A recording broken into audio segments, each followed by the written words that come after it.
ನಮ್ಮ ಕರ್ತನಾದ ಯೇಸು ಕ್ರಿಸ್ತನಲ್ಲಿ ಪ್ರಿಯರೇ, ಅಮೃತವಾಣಿಯ ಶುಕ್ರವಾರದ ಸಂಕಲನವಾಗಿರುವಂಥ ಆತ್ಮಜ್ಯೋತಿ ಕಾರ್ಯಕ್ರಮಕ್ಕೆ ನಿಮ್ಮೆಲ್ಲರಿಗೆ ಆದರದ ಸ್ವಾಗತ. ಕಳೆದ ಅನೇಕ ಸಂಚಿಕೆಗಳಲ್ಲಿ ನಾವು ಪೇತ್ರನು ಬರೆದ 2ನೇ ಪತ್ರಿಕೆಯ ಮೊದಲನೇ ಸಂಧಿಯ 10ನೇ ವಾಕ್ಯದ ಒಂದು ಮಾರ್ಗದರ್ಶನ ಅಥವಾ ಒಂದು ಕರೆಯನ್ನು ಅನುಸರಿಸಿ ನಾವು ಮಾತಾಡ್ತಿದ್ದೆವು. ಅದೇನೆಂದರೆ, ದೇವರು ನಿಮ್ಮನ್ನು ಕರೆದದ್ದನ್ನು ಆದುಕೊಂಡದ್ದನ್ನು ದೃಢಪಡಿಸಿಕೊಳ್ಳುವುದಕ್ಕೆ ಮತ್ತಷ್ಟು ಪ್ರಯಾಸ ಪಡಿರಿ. ಈಗ ಮತ್ತಷ್ಟು ಎಂಬ ಪದ ಇದರ ಮೊದಲು ಆದ ಸಂಗತಿಗಳನ್ನು ನೆನಪಿಸ್ತದೆ. ಮತ್ತಷ್ಟು ಅಂದರೆ ಇಷ್ಟೊಳಗೇನೆ ನಾವು ಪ್ರಯಾಸ ಪಟ್ಟಿದ್ದೇವೆ, ಈಗ ಮತ್ತಷ್ಟು ಅಂದರೆ ರಕ್ಷಣಾ ಕಾರ್ಯಕ್ರಮದ ವಿಷಯದಲ್ಲಿ ನಿರ್ದಿಷ್ಟವಾದಂಥ ಒಂದು ದಾರಿ ನಡುಗೆ ಅದನ್ನು ನಾವು ನೆನಪಿನಲ್ಲಿ ಇಟ್ಕೊಳ್ಬೇಕು. ನಮ್ಮ ಕರ್ತನಾದ ಯೇಸು ಕ್ರಿಸ್ತನ ಬಳಿಗೆ ಬರುವ ಎಲ್ಲರೂ ಸಂಪೂರ್ಣ ಪರ್ಫೆಕ್ಟ್ ಉದ್ದೇಶದಿಂದ ಬಂದೆವು ಅಥವಾ ಬಂದಿದ್ದೆವು ಎಂದು ಹೇಳಲಾಗುವುದಿಲ್ಲ. ನಮಗೊತ್ತುಂಟು, ನಮ್ಮ ಕರ್ತನಾದ ಯೇಸು ಹೇಳ್ತಾ ಇದ್ದಾನೆ, ಬಡವರಿಗೆ ಸುವಾರ್ತೆಯು ಸಾರಲ್ಪಟ್ಟಿದೆ. ಬಡವರು ಅಂದರೆ ತಮ್ಮಲ್ಲಿ ಇರುವಂತಹ ಆ ಕೊರತೆಯನ್ನು ಪೂರೈಸಿಕೊಳ್ಳುವುದಕ್ಕಾಗಿ ಪ್ರಯಾಸ ಪಡುವವರು, ಶತ ಪ್ರಯತ್ನ ಮಾಡುವವರು ಬಡವರು. ಒಂದು ರೀತಿಯಲ್ಲಿ ನೋಡಲಿಕ್ಕೆ ಹೋದರೆ ಅವರ ಸಂಭಾವನೆ ಅಥವಾ ಅವರ ಇದ್ದಂತಹ ಸೊತ್ತು, ಅದರ ವಿಷಯದಲ್ಲಿ ತನಗೆ ಕೊರತೆ ಇದೆ ಎಂಬುದನ್ನು ತಿಳ್ಕೊಂಡವರು. ಬಡವರಿಗೆ ಸುವಾರ್ತೆಯು ಸಾರಲ್ಪಡುತ್ತದೆ. ಈಗ ಮನುಷ್ಯನು ಈ ಲೋಕದಲ್ಲಿ ಜೀವಿಸುವಾಗ ಆದ್ಯತೆಯಲ್ಲಿ ಈ ಲೋಕದಲ್ಲಿ ಜೀವಿಸಲಿಕ್ಕೆ ಬೇಕಾದಂಥ ಅನೇಕ ಸೌಲಭ್ಯಗಳ ವಿಷಯದಲ್ಲಿ ಕೊರತೆ ಉಳ್ಳವನಿಗೆ ನಾವು ಬಡವರು ಅಂತೇವೆ. ಬಡವರು ತಮ್ಮ ಬಡತನವನ್ನು ನೀಗಿಸುವುದಕ್ಕಾಗಿ ಪ್ರಯತ್ನ ಪಡುವವರಾಗಿದ್ದಾರೆ. ಒಂದು ವೇಳೆ ಉಪಜೀವನದ ಕೊರತೆ ಆದರೆ ಉಪಜೀವನಕ್ಕೆ, ಅಥವಾ ವರ್ಚಸ್ಸಿಗೆ, ಅಥವಾ ಯಾವುದೇ ಒಂದು ನಿರ್ದಿಷ್ಟ ಯೋಜನೆಯನ್ನು ಕಾರ್ಯಗತ ಮಾಡುವುದಕ್ಕಾಗಿ ಯಾವುದರಲ್ಲಿ ಕೊರತೆ ಇದೆಯೋ ಆ ಕಡೆಯಲ್ಲಿ ಅವರು ಶ್ರಮಿಸ್ತಾ ಇದ್ದಾರೆ. ನಮ್ಮ ಕರ್ತನಾದ ಯೇಸು ಈ ಲೋಕಕ್ಕೆ ಬಂದಾಗ ನಾವು ನೋಡ್ತೇವೆ, ಪ್ರಧಾನವಾಗಿ ರೋಗಿಗಳನ್ನು ಗುಣಪಡಿಸಿದ್ದು. ಆ ರೋಗ ಶರೀರ ಪ್ರಕಾರವಾಗಿರ್ಬೋದು, ಮಾನಸಿಕವಾಗಿರ್ಬೋದು, ಆತ್ಮ ಸಂಬಂಧವಾಗಿರ್ಬೋದು. ಅವುಗಳಿಂದ ಮನುಷ್ಯರನ್ನು ಬಿಡುಗಡೆಗೊಳಿಸುವುದಕ್ಕಾಗಿ ಕರ್ತನು ತನ್ನ ಕಾರ್ಯಗಳನ್ನು ಆರಂಭದಿಂದಲೇ ಮಾಡಿದ್ದನ್ನು ನಾವು ನೋಡ್ತೇವೆ. ಆತನ ಬಳಿಗೆ ಬರುವವರೆಲ್ಲರೂ ದೇವರ ಪರಲೋಕ ರಾಜ್ಯದ ವಿಷಯದ ಸಂಪೂರ್ಣತೆಯನ್ನು ತಿಳ್ಕೊಂಡು ಅದಕ್ಕಾಗಿ ತಾವು ಬಂದೆವು ಎಂದು ಹೇಳಲಾಗುವುದಿಲ್ಲ.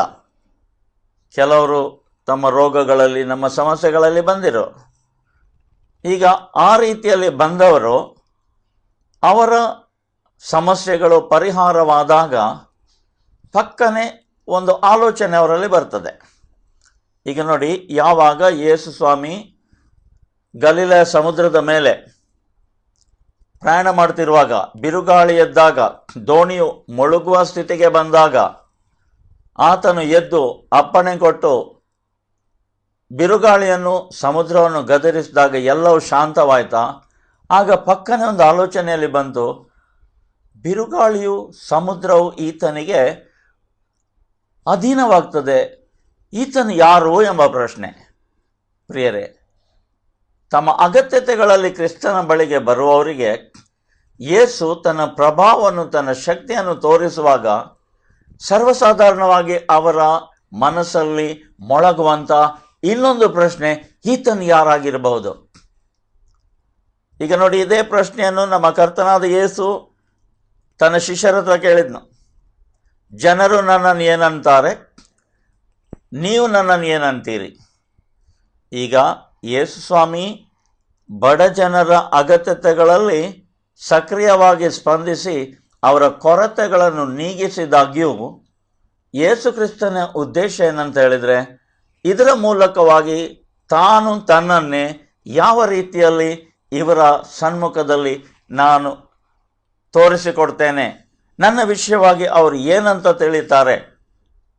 ನಮ್ಮ ಕರ್ತನಾದ ಯೇಸು ಕ್ರಿಸ್ತನ ಪರಲೋಕ ರಾಜ್ಯದ ಆ ಕಾರ್ಯಕ್ರಮಕ್ಕೆ ಇದು ಬಹಳ ಅಗತ್ಯವಾಗಿದೆ. ಈತನು ಒಬ್ಬ ವೈದ್ಯನು ಅಂತ ಹೇಳಿ ಯಾರಾದರೂ ಹೇಳಿದರೆ ಅದು ಆತನ ಪರಲೋಕ ರಾಜ್ಯದ ಕಾರ್ಯಕ್ಕೆ ಉಪಯುಕ್ತವಾಗೋದಿಲ್ಲ. ಅಷ್ಟು ಮಾತ್ರವಲ್ಲ, ಕೆಲವು ಉದಾಹರಣೆಗಳನ್ನು ಕೇಳುವಾಗ ಯೇಸ್ವಾಮಿ ತಾನು ಹೇಳಿದ್ದಿದ್ದೆ, ಸೊಲೊಮೋನನಿಗಿಂತಲೂ ಹೆಚ್ಚಿನವನು ಇಲ್ಲಿ ಇದ್ದೇನೆ ಎಂಬುದಾಗಿ. ಇದರ ಮೂಲಕವಾಗಿ ಕರ್ತನು ಮೊದಲು ಆತನು ಸೇವೆ ಮಾಡುತ್ತಿರುವಂತಹ ಆ ಜನರ ನಡುವೆ ತಾನು ಯಾರು ಎಂಬುದಾಗಿ ಪ್ರದರ್ಶಿಸಿಕೊಳ್ಳಲಿಕ್ಕೆ ಅಥವಾ ಅವರಿಗೆ ತಿಳುವಳಿಕೆ ಕೊಡಲಿಕ್ಕೆ ಅಪೇಕ್ಷೆ ಉಳ್ಳವನಾಗಿ ಈ ಲೋಕದಲ್ಲಿ ತನ್ನ ಕಾರ್ಯವನ್ನು ನಿರ್ವಹಿಸಿದನು ಎಂಬುದಾಗಿ ನಾವು ನೋಡ್ತೇವೆ. ಮಾತ್ರವಲ್ಲ, ಅದರ ನಂತರ ತಾನು ತಂದೆಯ ಬಳಿಗೆ ಏರಿ ಹೋಗುವಾಗ ಆತನು ಹೇಳ್ತಾ ಇದ್ದಾನೆ, ನೀವು ಕೂಡ ನಾನು ಮಾಡಿದ ಕಾರ್ಯಗಳನ್ನು ಮಾಡುವಿರಿ.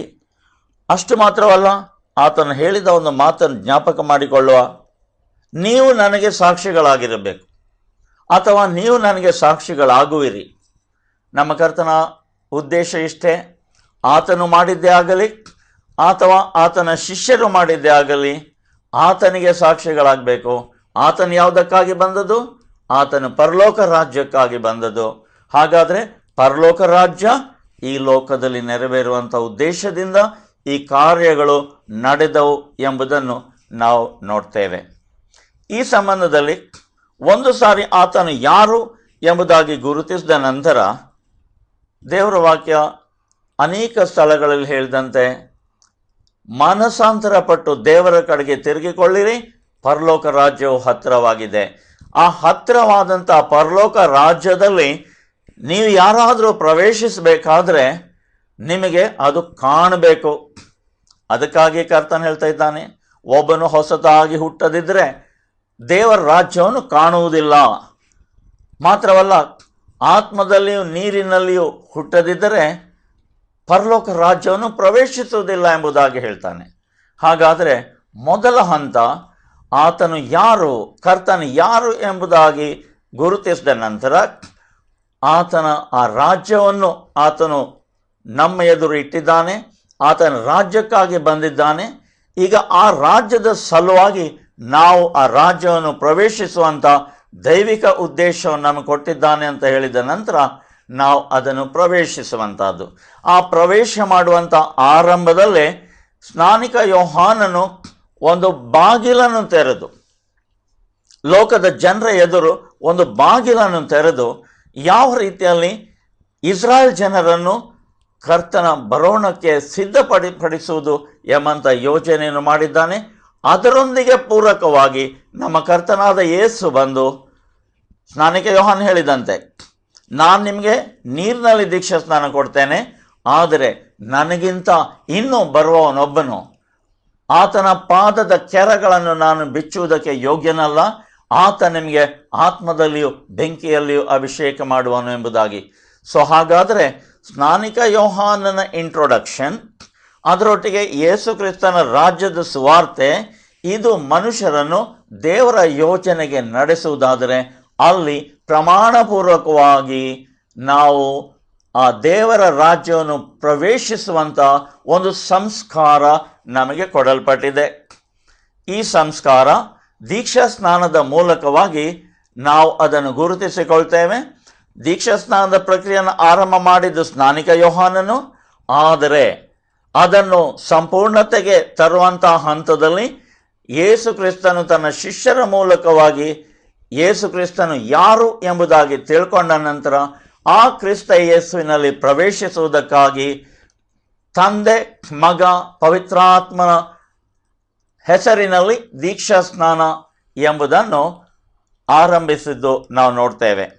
ಪ್ರಿಯರೇ, ಈ ದೀಕ್ಷಾ ಸ್ನಾನ, ಅದರ ನಂತರ ನಾವು ಪರಿಶುದ್ಧ ಜೀವಿತ, ಅದರೊಟ್ಟಿಗೆ ಆತನ ಬರೋಣದ ವಿಷಯವಾದಂಥ, ಆತನು ನಮ್ಮನ್ನು ಆತನೊಂದಿಗೆ ಸೇರಿಸಿಕೊಳ್ಳುವಂಥ ವಿಷಯ, ಇವೆಲ್ಲವುಗಳನ್ನು ನಮಗೆ ಬೋಧಿಸ್ತಾ ಇರುವಾಗ ನಮ್ಮ ಜೀವನ ಮಾರ್ಪಾಟವಾಗಬೇಕು ಎಂಬುದನ್ನು ಹೇಳ್ತಿರುವಾಗ, ಒಂದು ಹಂತದಲ್ಲಿ ಒಂದು ಸೂಕ್ಷ್ಮವಾದಂಥ ಅಥವಾ ಕುತೂಹಲಕಾರಿಯಾದಂಥ ಒಂದು ಸಂದೇಶವು ನಮಗೆ ಇಬ್ರಿಯರಿಗೆ ಬರೆದ ಪತ್ರಿಕೆಯಲ್ಲಿ ಕಂಡುಬರ್ತದೆ.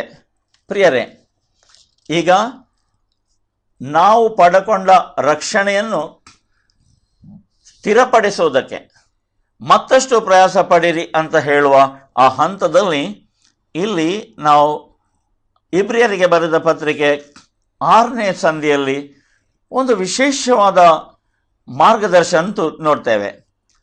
ಆದುದರಿಂದ ನಿರ್ಜೀವ ಕರ್ಮಗಳ ಮೇಲಿನ ನಂಬಿಕೆಯನ್ನು ಬಿಟ್ಟು ದೇವರಲ್ಲೇ ನಂಬಿಕೆ ಇಡಬೇಕಾದದ್ದು. ಸ್ನಾನ, ಹಸ್ತಾರ್ಪಣೆಗಳ ವಿಷಯವಾದ ಉಪದೇಶ, ಸತ್ತವರಿಗೆ ಪುನರುತ್ಥಾನವು ನಿತ್ಯವಾದ ನ್ಯಾಯತೀರ್ಪು ಉಂಟೆಂದು ಅವುಗಳನ್ನು ಪದೇ ಪದೇ ಅಸ್ಥಿವಾರವಾಗಿ ಹಾಕದೆ, ಕ್ರಿಸ್ತನ ವಿಷಯವಾದ ಪ್ರಥಮ ಬೋಧನೆಯನ್ನು ಕುರಿತು ಇನ್ನು ಮಾತಾಡದೆ ಪೂರ್ಣವಾದ ತಿಳುಗಳಿಗೆ ಸಾಗುತ್ತಾ ಹೋಗೋಣ ಮತ್ತು ದೇವರ ಚಿತ್ತವಾದರೆ ಹೀಗೆ ಸಾಗುತ್ತಾ ಹೋಗುವೆವು ಎಂಬಂಥ ಒಂದು ಕುತೂಹಲಕಾರಿಯಾದಂಥ ಒಂದು ವಿಷಯ ಇಲ್ಲಿ ನಮ್ಮ ಮುಂದೆ ಇಡಲ್ಪಟ್ಟಿದೆ. ಇಲ್ಲಿ ನೋಡಿ, ಕೆಲವು ಉಪದೇಶಗಳನ್ನು ಮತ್ತು ಅದರೊಟ್ಟಿಗೆ ಲಿಂಕ್ ಮಾಡಿ ಸಂಕಲನದಲ್ಲಿ ಕಟ್ಟಿ ನಿರ್ಜೀವ ಕರ್ಮಗಳ ಮೇಲಣ ನಂಬಿಕೆಯನ್ನು ಬಿಟ್ಟು. ಈಗ ನೋಡಿ, ಹಾಗಾದರೆ ದೀಕ್ಷಾ ಸ್ನಾನ ಎಂಬುದು ನಿರ್ಜೀವ ಕರ್ಮವಾ? ಪ್ರಿಯರೇ, ದೀಕ್ಷಾ ಸ್ನಾನ ಒಂದು ವೇಳೆ ಅಂತರ್ಯದ ಆ ಸಮರ್ಪಣೆ ಒಂದು ಪ್ರಮಾಣಪೂರ್ವಕವಾಗಿ ದೇವರ ಸನ್ಮುಖದಲ್ಲಿ ಮಾಡುವುದು ನಮಗೆ ಪ್ರಥಮತವಾಗಿ ಆದ್ಯತೆಯಲ್ಲಿ ನಮ್ಮ ಮನಸ್ಸಿನಲ್ಲಿ ಇಲ್ಲದಿದ್ದರೆ ಬರೇ ನೀರಿನಲ್ಲಿ ಮುಳುಗುವುದು ನಿರ್ಜೀವ ಕರ್ಮ ಆಗ್ತದೆ.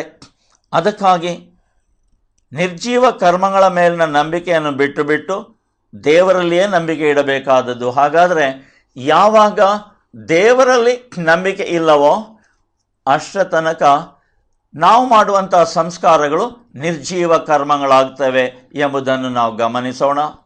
ದೇವರ ವಾಕ್ಯವು ನಮಗೆ ಕೊಟ್ಟದ್ದು ಯಾಕಂದರೆ ನಮ್ಮ ಮನಸ್ಸಿನೊಳಗೆ ದೇವರು ರಕ್ಷಣೆಯ ದಾರಿಯಲ್ಲಿ ತೋರಿಸಿದಂಥ ಸಂಗತಿಗಳನ್ನು ಸೂಕ್ಷ್ಮ ಪ್ರಜ್ಞೆಯುಳ್ಳವರಾಗಿ ನಾವು ಅನುಸರಿಸಬೇಕು. ಹೇಗೂ ಆಗ್ತದೆ ಹೋಗ್ತದೆ ಎಂಬ ಭಾವನೆಯಲ್ಲಿ ನಾವು ಹೋಗಬಾರ್ದು. ನಿಜವಾಗಿ ದೀಕ್ಷಾ ಸ್ನಾನ ಅಂತ ಹೇಳಿದರೆ ಪೇತ್ರನ್ ತನ್ನ ಮೊದಲನೇ ಪತ್ರಿಕೆಯಲ್ಲಿ 3ನೇ ಸಂಧಿ 21ನೇ ವಚನದಲ್ಲಿ ಹೇಳುವಂತೆ ಅದು ನಾವು ದೇವರ ಮುಂದೆ ಮಾಡುವಂಥ ಪ್ರಮಾಣ ವಚನ. ದೀಕ್ಷಾ ಸ್ನಾನದ ಮೂಲಕವಾಗಿ ನಾವು ದೇವರಿಗೆ ಪ್ರಮಾಣ ಮಾಡ್ತೇವೆ. ಅಥವಾ ಆಂಗ್ಲ ಭಾಷೆಯಲ್ಲಿ ಕಿಂಗ್ ಜೇಮ್ಸ್ ವರ್ಷನಲ್ಲಿ it is an answer of a good conscience, ಒಂದು ಒಳ್ಳೆಯ ಮನಸ್ಸಾಕ್ಷಿಯಿಂದ ನಾವು ದೇವರಿಗೆ ಕೊಡುವ ಉತ್ತರ ಎಂಬುದಾಗಿ ಹೇಳಿದೆ. ಕೆಲವು ಭಾಷಾಂತರಗಳೇ ಅಂದವಾಗಿ ಅದನ್ನು ಪ್ರಮಾಣ ಎಂಬುದಾಗಿ ಹೇಳ್ತೇವೆ. ದೇವರು ಯಾವ ರೀತಿಯಲ್ಲಿ ತಾನು ಲೋಕರಕ್ಷಣೆಗಾಗಿ ಮಾಡಿದ ಒಂದು ನಿರ್ಧಾರವನ್ನು ಯೇಸು ಕ್ರಿಸ್ತನ ಆ ಮರಣದ ಮೂಲಕವಾಗಿ ಸಾಧಿಸಿ ತೋರಿಸಿದನೋ ಅದೇ ರೀತಿಯ ಆ ಸಮರ್ಪಣೆ ಆ ಯೇಸು ಕ್ರಿಸ್ತನಲ್ಲಿ ರಕ್ಷಣೆಗೆ ಬರುವವರು ಕೂಡ ಒಂದು ಪ್ರಮಾಣಪೂರ್ವಕವಾಗಿ ನಿರ್ಧಾರ ಮಾಡಿ ಪರಲೋಕ ರಾಜ್ಯಕ್ಕೆ ಪ್ರವೇಶಿಸುವಂತಹದ್ದು. ಆ ಪ್ರಮಾಣ ಮಾಡುವುದರಲ್ಲಿ ದೀಕ್ಷಾ ಸ್ನಾನ ಅಂದರೆ ನೀರಿನ ದೀಕ್ಷಾ ಸ್ನಾನ ಅಲ್ಲಿ ಅಡಕವಾಗಿದೆ. ಆ ನೀರಿನ ದೀಕ್ಷಾ ಸ್ನಾನ ಬರೀ ಹೊರಗಿನ ಕಾರ್ಯವಾದರೆ ಅದು ನಿರ್ಜೀವ ಕರ್ಮವಾಗ್ತದೆ. ಈ ನಿರ್ಜೀವ ಕರ್ಮಗಳ ಮೇಲೆ ನಂಬಿಕೆ ಇಡದೆ ಒಂದು ವೇಳೆ ಆ ಸಂಸ್ಕಾರವನ್ನು ಒಬ್ಬನು ಪ್ರವೇಶಿಸುವುದಾದರೆ ಅಥವಾ ನಿರ್ಜೀವ ಕರ್ಮಗಳ ಮೇಲೆ ಮಾತ್ರ ನಂಬಿಕೆ ಇಟ್ಟು ಒಬ್ಬನು ಅಲ್ಲಿ ಪ್ರವೇಶಿಸುವುದಾದರೆ ಆಗ ಅದು ನಿರ್ಜೀವ ಕರ್ಮ ಆಗ್ತದೆ. ಅದು ಅವನಿಗೆ ಪ್ರಯೋಜನಕ್ಕೆ ಬರುವುದಿಲ್ಲ.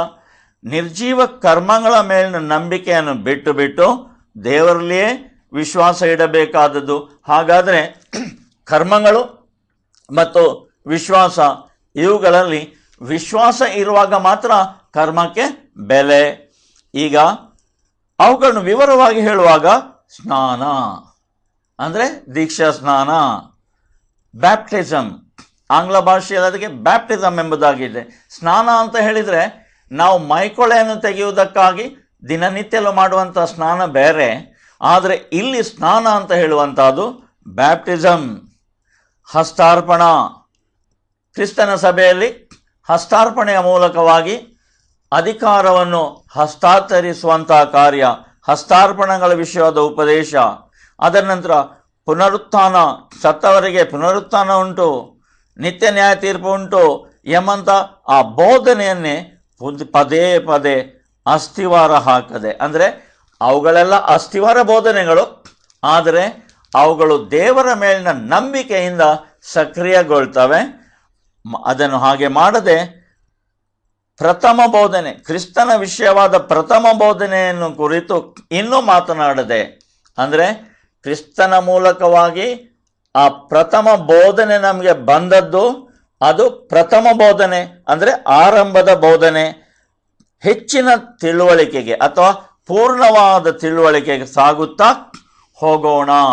ಈಗ ಪೂರ್ಣವಾದ ತಿಳುವಳಿಕೆಯಲ್ಲಿ ನಾವು ಮುಂದುವರಿಯುತ್ತಿರುವಾಗ ಪ್ರಿಯರೇ, ಒಂದು ಭಾಗವನ್ನು ವಿಶೇಷವಾಗಿ ನಾವು ಪಡ್ಕೊಂಡಂಥ ಆ ರಕ್ಷಣೆ, ಅಂದರೆ ದೇವರು ನಮ್ಮನ್ನು ಕರೆದದ್ದು, ಆತ ನಮ್ಮನ್ನು ಆರಿಸಿಕೊಂಡದ್ದು, ಅದನ್ನು ದೃಢಪಡಿಸುವುದಕ್ಕೆ ಮತ್ತಷ್ಟು ಪ್ರಯಾಸ ಪಡಿರಿ ಎಂಬುದಾಗಿ ದೇವರಾತ್ಮನು ನಮಗೆ ಕರೆಯುತ್ತಿರುವಾಗ, ಪೇತ್ರನು ತನ್ನ ಪತ್ರಿಕೆಗಳಲ್ಲಿ ಪ್ರಧಾನವಾಗಿ ನಮಗೆ ತಿಳಿಸಿದಂಥ ಕೆಲವು ಭಾಗಗಳನ್ನು ನಾವು ಧ್ಯಾನ ಮಾಡಿದ್ದೇವೆ. ಅದರಲ್ಲಿ ಒಂದು, ಯೇಸು ಕ್ರಿಸ್ತನ್ ತನ್ನ ಬಳಿಗೆ ಶಿಷ್ಯರು ಬರುತ್ತಿರುವಾಗ ಆತನು ಹೇಳಿದ ಒಂದು ಖಂಡಿತ ಅಥವಾ ಬಹಳ ಅಗತ್ಯದ ಒಂದು ಮಾತಿದೆ. ಯಾರಾದರೂ ನನ್ನ ಶಿಷ್ಯನಾಗುವುದಕ್ಕೆ ಅಪೇಕ್ಷೆ ಪಡುವುದಾದರೆ ಅವನು ತನ್ನನ್ನೇ ನಿರಾಕರಿಸಬೇಕು. ಈಗ ನೋಡಿ, ಜನರು ಕ್ರಿಸ್ತನ ಬಳಿಗೆ ಬರುವಾಗ ಅವರು ರೋಗಶಾಂತಿಗಾಗಿ ಬರ್ತಿದ್ರು. ಹೀಗೆ ಅವರು ಬರುವಾಗ ತನಗಾಗಿ ಬರ್ತಾರೆ. ಅದರ ನಂತರ ದೆವ್ವಗಳ ಬಾಧೆಯಿಂದ ಬಿಡುಗಡೆಗೆ ಬರ್ತಿದ್ರು. ಮಾತ್ರವಲ್ಲ, ಇನ್ನು ಕೆಲವರು ತಮ್ಮ ಲೋಕದಲ್ಲಿರುವಂಥ ಆರ್ಥಿಕ ಸ್ಥಿತಿ ಸುಧಾರಣೆಗಾಗಿ ಬರುತ್ತಿರಬಹುದು. ಆದರೆ ಅವುಗಳು ರಕ್ಷಣೆಯ ಕಾರ್ಯಕ್ರಮಗಳಲ್ಲ. ಅವುಗಳ ಮೂಲಕವಾಗಿ ಕರ್ತನು ಈ ಅಗತ್ಯತೆಗಳನ್ನು ಪೂರೈಸುವಾಗ ತಾನು ಯಾರು ಎಂಬುದಾಗಿ ತೋರಿಸಿಕೊಡುವವನಾಗಿದ್ದಾನೆ. ಒಂದು ಸಾರಿ ತೋರಿಸಿಕೊಟ್ಟ ನಂತರ ಆ ಮನುಷ್ಯನಿಗೆ ಈತನು ಯಾರಾಗಿರಬಹುದು. ಈಗ ನೋಡಿ, ಗಲಿಲೆಯ ಸಮುದ್ರದ ಮೇಲೆ ಆ ಹಡಗು ಬಿರುಗಾಳಿಗೆ ಮತ್ತು ತೆರೆಗಳ ಅಬ್ಬರಕ್ಕೆ ಒಳಪಟ್ಟಾಗ ಯೇಸು ಒಂದೇ ಅಪ್ಪಣೆಯ ಮೂಲಕವಾಗಿ ಸಮುದ್ರವನ್ನು ಬಿರುಗಾಳಿಯ ನಿಲ್ಲಿಸಿದಾಗ ಈತನು ಯಾರಾಗಿರಬಹುದು ಎಂಬ ಪ್ರಶ್ನೆ ಬಂತಲ್ಲ. ಅಂತಹ ಒಂದು ಪ್ರಶ್ನೆಗೆ ಪ್ರತಿಯೊಬ್ಬನು ಸಿದ್ಧರಾಗಬೇಕು.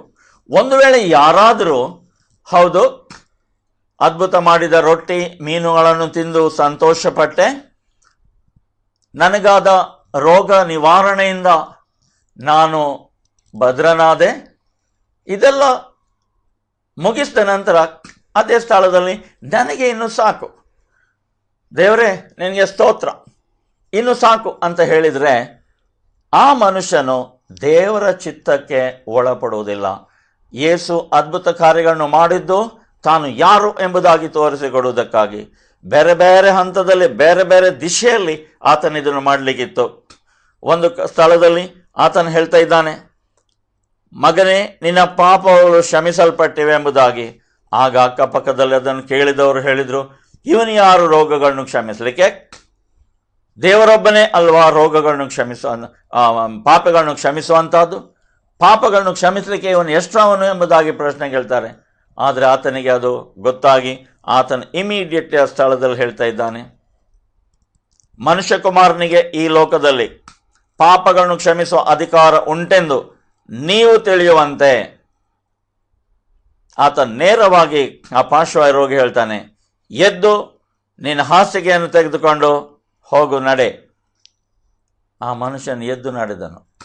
ಈಗ ಯೇಸ್ವಾಮಿ ಒಂದು ಪ್ರಶ್ನೆ ಕೇಳಿದ್ದಾನೆ ಅದಕ್ಕಿಂತ ಮುಂಚಿತವಾಗಿ, ಯಾವುದು ಸುಲಭ? ನೀನು ಎದ್ದು ನಡಿ ಅಂತ ಹೇಳುವುದು ಸುಲಭವಾ, ಅಥವಾ ಪಾಪಗಳು ಕ್ಷಮಿಸಲ್ಪಟ್ಟಿವೆ ಅಂತ ಹೇಳುವುದು ಸುಲಭವಾ? ನಿಜವಾಗಿ ಸುಲಭ ಯಾವುದು ಅಂತ ಹೇಳಿದರೆ ಪಾಪಗಳು ಕ್ಷಮಿಸಲ್ಪಟ್ಟಿವೆ ಅಂತ ಹೇಳುವುದು ಸುಲಭ. ಯಾಕಂದರೆ ಪಾಪಗಳು ಎಂಬುದು ಮನುಷ್ಯನಿಗೆ, ಶರೀರ ಕಣ್ಣುಗಳಿಗೆ ಅಥವಾ ಮನುಷ್ಯ ಬುದ್ಧಿಗೆ ಎಟಕುವಂಥ ವಸ್ತೇ ಅಲ್ಲ. ಒಂದು ವೇಳೆ ಅವನ ಪಾಪಗಳು ಕ್ಷಮಿಸಲ್ಪಟ್ಟಿವೆಯೋ ಇಲ್ಲವೋ ಅಂತೇಳಿ ಯಾರಿಗೊತ್ತು? ಆದ್ದರಿಂದ ಪಾಪಗಳು ಕ್ಷಮಿಸಲ್ಪಟ್ಟಿವೆ ಅಂತ ಹೇಳುವಂತಹದ್ದು ಅಷ್ಟು ಕಷ್ಟವಲ್ಲ. ಆದರೆ ಕಷ್ಟ ಯಾವುದು ಗೊತ್ತಾ? ನೀನು ಎದ್ದು ನಡಿ ಅಂತ ಹೇಳುವಾಗ ಅವನು ನಡೆಯದಿದ್ದರೆ ಅದು ಕಷ್ಟ ಅಲ್ವಾ? ಆದ್ದರಿಂದ ಅರ್ಥ ಮಾಡಿಕೊಳ್ಳಿ ಪ್ರಿಯರೇ, ಸೂಕ್ಷ್ಮ ವಿಚಾರಗಳ ಮೂಲಕವಾಗಿ ನಾವು ನಮ್ಮ ರಕ್ಷಣೆಯನ್ನು ದೃಢಪಡಿಸಿಕೊಳ್ತೇವೆ. ಸೊ ಅವನು ನಡೆದಾಗ ಕರ್ತನು ವಾದ ಮಾಡಿದ ಹಾಗೆ ಅಲ್ವಾ? ಆತನು ಹೇಳಿದ್ದೇನೆಂದರೆ, ಮನುಷ್ಯ ಕುಮಾರನಿಗೆ ಈ ಲೋಕದಲ್ಲಿ ಪಾಪಗಳನ್ನು ಕ್ಷಮಿಸಲಿಕ್ಕೆ ಅಧಿಕಾರ ಉಂಟು ಎಂಬುದಾಗಿ ನಿಮಗೆ ತಿಳಿಯುವಂತೆ. ಆ ಪಾರ್ಶ್ವವಾಯು ರೋಗಿಗೆ, ಏಳು, ನಿನ್ನ ಹಾಸಿಗೆಯನ್ನು ತೆಗೆದುಕೊಂಡು ನಡೆ ಅಂತ ಹೇಳುವಾಗ ಅವನು ಎದ್ದು ಹಾಸಿಗೆಯನ್ನು ತೆಗೆದು ನಡೆದನು. ಹಾಗಾದರೆ ಕಷ್ಟ ಕಾರ್ಯವನ್ನು ಮಾಡಿದವನಿಗೆ ಪಾಪಗಳನ್ನು ಕ್ಷಮಿಸುವಂತಹದ್ದು ಆಗುವುದಿಲ್ವಾ? ಹಾಗಾದರೆ ಇದರ ಮೂಲಕವಾಗಿ ಯೇಸು ಏನು ಸೂಚಿಸ್ತಾನೆ? ಆತನು ಸೂಚಿಸುವಂತಹದ್ದು ಇಷ್ಟೇ, ನಾನು ದೇವರು ಈ ಲೋಕದಲ್ಲಿ ಮೆಸ್ಸಿಯನಾಗಿ ಬಂದವನು. ಈಗ ಅದನ್ನು ಸ್ವೀಕರಿಸಲಿಕ್ಕೆ ಫರಿಸಾಯರು ಸಿದ್ಧರಿರಲಿಲ್ಲ, ಸದುಕಾಯರು ಸಿದ್ಧರಿರಲಿಲ್ಲ. ಪಾಪಗಳು ಕ್ಷಮಿಸಲ್ಪಡುವುದು ಅದು ದೇವರಿಂದ ಮಾತ್ರ. ಆದರೆ ಇವನು ಮನುಷ್ಯನಾಗಿದ್ದುಕೊಂಡು ತನ್ನನ್ನು ತಾನೇ ದೇವರು ಮಾಡಿಕೊಂಡಿದ್ದಾನೆ ಎಂಬುದಾಗಿ ಹೇಳ್ತಾ ಇದ್ದಾನೆ. ಹಾಗಾದರೆ ಒಬ್ಬ ಮನುಷ್ಯನನ್ನು ತನ್ನನ್ನು ತಾನೇ ದೇವರು ಮಾಡಿಕೊಂಡ್ರೆ ಅವನಿಗೆ ರೋಗಗಳ ಮೇಲೆ, ದೆವ್ವಗಳ ಮೇಲೆ, ಪ್ರಕೃತಿಯ ಮೇಲೆ ಅಧಿಕಾರ ಇದೆಯಾ? ಪ್ರಿಯರೇ, ರಕ್ಷಣೆಯ ದಾರಿಯಲ್ಲಿ ಬಹಳ ಅಗತ್ಯವಾಗಿರುವಂಥ ಒಂದು ವಸ್ತು, ಒಂದು ಸಂಗತಿ ಏನಂತ ಹೇಳಿದರೆ, ಯೇಸು ಯಾರು ಎಂಬುದಾಗಿ ತಿಳ್ಕೊಳ್ಳುವಂಥದ್ದು. ಒಂದು ವೇಳೆ ಯೇಸು ಯಾರು ಅಂತ ತಿಳ್ಕೊಳ್ಳದೆ, ಒಂದು ಭಾಷೆಯಲ್ಲಿ ಹೇಳ್ತಾರೆ ಜನ ಮರಲ ಜಾತ್ರೆ ಮರಲ ಅಂತ ಹೇಳಿ, ಆ ರೀತಿಯಲ್ಲಿ ಎಲ್ಲರೂ ಹೋಗ್ತಾರೆ, ನಾನು ಸಹ ಹೋಗ್ತೇನೆ. ಎಲ್ಲರೂ ದೀಕ್ಷಾ ಸ್ನಾನದ ಮೂಲಕವಾಗಿ ನೀರಿನಲ್ಲಿ ಮುಳುಗ್ತಾರೆ, ನಾನು ಮುಳುಗ್ತೇನೆ. ಎಲ್ಲರಂತೆ ನಾನು ಹೋಗ್ತೇನೆ ಅಂತ ಹೇಳುವುದಕ್ಕೆ ನಮ್ಮ ಲೋಕಲ್ ಭಾಷೆಯಲ್ಲಿ ಜನ ಮರಲ ಜಾತ್ರೆ ಮರಲ ಅಂತ ಹೇಳ್ತಾರೆ. ನಮ್ಮ ಕರ್ತನಾದ ಯೇಸು ಇಲ್ಲಿ ಜನ ಮರಲ ಜಾತ್ರೆ ಮರಲ ಕಾರ್ಯಕ್ಕೆ ಬಂದವನಲ್ಲ, ನಿರ್ದಿಷ್ಟ ಒಂದು ಕಾರ್ಯಕ್ಕೆ ಬಂದವನು. ಅದನ್ನು ಮಾಡಲಿಕ್ಕೆ ಆತನು ಶಕ್ತಿ ಉಳ್ಳವನಾಗಿದ್ದಾನೆ, ಅಧಿಕಾರ ಉಳ್ಳವನಾಗಿದ್ದಾನೆ ಎಂಬುದಾಗಿ ತೋರಿಸುವುದಕ್ಕಾಗಿ ಆತನು ರೋಗಗಳನ್ನು ಗುಣಪಡಿಸಿದನು, ದೆವ್ವಗಳನ್ನು ಬಿಡಿಸಿದನು. ಈಗ ಮನುಷ್ಯನ ಅಂತರ್ಯದಲ್ಲಿ ಕೆಲವು ಸಂಗತಿಗಳನ್ನು ಮನುಷ್ಯನು ಬಿಡುಗಡೆ ಮಾಡದೆ ಅವುಗಳನ್ನು ಸಂಪಾದಿಸಲಿಕ್ಕೆ ಸಾಧ್ಯ ಇಲ್ಲ. ಅದಕ್ಕಾಗಿ ಕರ್ತನು ಹೇಳ್ತಾ ಇದ್ದಾನೆ, ಯಾರಾದರೂ ನನ್ನ ಶಿಷ್ಯನಾಗುವುದಕ್ಕಾಗಿ ಅಪೇಕ್ಷೆ ಪಟ್ಟರೆ ಅವನು ತನ್ನನ್ನು ತಾನೇ ನಿರಾಕರಿಸಬೇಕು. ಅಂದರೆ ತನ್ನ ಸ್ವಲಾಭಕ್ಕಾಗಿ, ಸ್ವಾರ್ಥಕ್ಕಾಗಿ, ತನ್ನ ಸಂಪಾದನೆಗಾಗಿ, ತಮ್ಮ ಸ್ಥಿತಿವಂತಿಕೆಗಾಗಿ, ತನ್ನ ಅಭಿವೃದ್ಧಿಗಾಗಿ, ತನ್ನ ಹೆಸರಿಗಾಗಿ, ತನ್ನ ಸ್ಥಾನಮಾನಕ್ಕಾಗಿ ಕಾರ್ಯ ಮಾಡುವುದನ್ನು ಬಿಟ್ಟು ಬಿಡಬೇಕು ಎಂಬುದು ಆ ವಾಕ್ಯ ಸೂಚಿಸುತ್ತದೆ. ಪ್ರಿಯರೇ, ನಮ್ಮ ರಕ್ಷಣೆಯನ್ನು ನಾವು ದೃಢಪಡಿಸಿಕೊಳ್ಬೇಕಾದ್ರೆ ಮೊದಲ ಹಂತದಲ್ಲಿ ನಾವು ಸ್ವಾರ್ಥವನ್ನು ಬಿಟ್ಟು ಬಿಡಬೇಕು. ಯಾವ ಸಂಗತಿಗಳು ಆದಿಯಲ್ಲಿ ನಾವು ಕರ್ತನ ಬಳಿಗೆ ಬಂದಾಗ ನಮ್ಮ ಅಗತ್ಯತೆಗಳನ್ನು ಮುಂದೆ ಇಟ್ಟುಕೊಂಡು ಬಂದೆವೋ ಅದು ತಪ್ಪಾಗುವುದಿಲ್ಲ. ಆದರೆ ಒಂದು ಸಾರಿ ಆತನ ತನ್ನ ಪ್ರಭಾವವನ್ನು ತೋರಿಸಿದ ನಂತರ ಅಲ್ಲಿ ನಮಗೆ ಒಂದು ಜವಾಬ್ದಾರಿ ಉಂಟು. ಈಗ ನೋಡಿ, ಚಿಕ್ಕ ಮಕ್ಕಳಿದ್ದಾರೆ, ಶಾಲೆ ಕಲಿತಾರೆ, ಹೆತ್ತವರು, ಟೀಚರ್ನವರು, ಶಾಲೆಯ ಆಡಳಿತದವರೆಲ್ಲ ಅವರಿಗೆ ಸಹಾಯ ಮಾಡ್ತಾರೆ. ಆದರೆ ಅವರು ಪ್ರಾಯಕ್ಕೆ ಬಂದಾಗ ಅವರ ಕಾರ್ಯಕ್ರಮ ಮುಗಿದ ನಂತರ ಅವರಿಗೊಂದು ಜವಾಬ್ದಾರಿ ಇಲ್ವಾ? ಅದನ್ನು ನಾವು ಗ್ರಹಿಸಬೇಕಾಗಿದೆ. ಕರ್ತನಾದ ಯೇಸು ಕ್ರಿಸ್ತನ ಆ ವಿಷಯವಾದಂಥ ರಕ್ಷಣೆ, ತಮಗೆ ಬಂದಂಥ ಕರೆ, ನಾವು ದೇವರ ಮೂಲಕವಾಗಿ ಆರಿಸಲ್ಪಟ್ಟದ್ದು, ಅದು ದೃಢಪಡಿಸುವುದರಲ್ಲಿ ಒಂದು ಬಹಳ ನಿರ್ಣಾಯಕವಾದಂಥ ಒಂದು ಕಾರ್ಯ ಏನಂತ ಹೇಳಿದರೆ, ತನ್ನನ್ನು ತಾನೇ ನಿರಾಕರಿಸಿ, ಎರಡನೇದು ತನ್ನ ಶಿಲುಬೆಯನ್ನು ಹೊತ್ತು. ಪ್ರಿಯರೇ, ಆ ಶಿಲುಬೆಯನ್ನು ಹೊರುವುದರ ವಿಷಯವಾಗಿ ಕರ್ತನು ಹೇಳಿದ್ದನ್ನು ನಾನು ಪುನಃ ಈ ಹೊತ್ತಿಗೆ ನೆನಪು ಮಾಡಲಿಕ್ಕೆ ಇಷ್ಟಪಡ್ತೇನೆ. ಇದರ ವಿಷಯವಾದಂಥ ಸಂಕ್ಷಿಪ್ತ ವಿವರಗಳು ಮುಂದಿನ ದಿನಗಳಲ್ಲಿ ಕೂಡ ಬರ್ತವೆ. ಕಳೆದ 2 ಎಪಿಸೋಡ್ಗಳಲ್ಲಿ ನೀವು ಅವುಗಳನ್ನು ಕೇಳಿದ್ದೀರಾ. ತನ್ನ ಶಿಲುಬೆಯನ್ನು ಹೊತ್ತು ದಿನಾಲು ನನ್ನ ಹಿಂದೆ ಬರಲಿ. ಪ್ರಿಯರೇ, ನಾನು ಈ ಸಂಗತಿಗಳನ್ನು ಅನೇಕ ಸಾರಿ ಬೇರೆ ಬೇರೆ ಕಾಂಟೆಕ್ಸ್ಟಲ್ಲಿ, ಬೇರೆ ಬೇರೆ ಸಂದರ್ಭದಲ್ಲಿ ಪುನರಾವರ್ತಿಸುವುದುಂಟು. ಇದರ ಕಾರಣಗಳು 2. ಒಂದು ಕಾರಣ ಏನಂತ ಹೇಳಿದರೆ, ಮನುಷ್ಯರ ನೆನಪುಗಳು ಬಹಳ ಸ್ವಲ್ಪ ಕಾಲದವುಗಳು. ಆದ್ದರಿಂದ ಈ ಸಂಗತಿಗಳು ಪುನರಾವರ್ತನೆಯಾಗಿ ಇನ್ನೂ ಮುಂದಿನ ಎಪಿಸೋಡ್ಗಳಲ್ಲಿ ಬರುವುದಾದರೆ ನೀವೇನು ಇದನ್ನೆಲ್ಲ ಕಳೆದ ಸಾರಿ ನೋಡಿದ್ದಲ್ಲ? ಹೌದು. ಇನ್ನೊಂದು ದಿಶೆಯಲ್ಲಿ ಆಗಿನ ಸಂದೇಶಕ್ಕೆ ಬೇಕಾದ ಆ ಸಂದರ್ಭದಲ್ಲಿ ಆ ಸಂಗತಿಗಳು ರಿಪೀಟ್ ಮಾಡಲ್ಪಟ್ಟಿವೆ. ಅದಕ್ಕಾಗಿಯೇ ದೃಢಪಡಿಸಿಕೊಳ್ಳುವಿಕೆ ಎಂಬ ಶಬ್ದ ಅಲ್ಲಿ ಉಪಯೋಗಿಸಿದಾಗಿದೆ. ಪ್ರಿಯರೇ, ಈ ಮಾತುಗಳನ್ನು ಉಪಯೋಗಿಸಿ ದೇವರ ರಕ್ಷಣಾ ದಾರಿಯನ್ನು ನಾವು ಅನುಸರಿಸಬೇಕಾಗಿದೆ.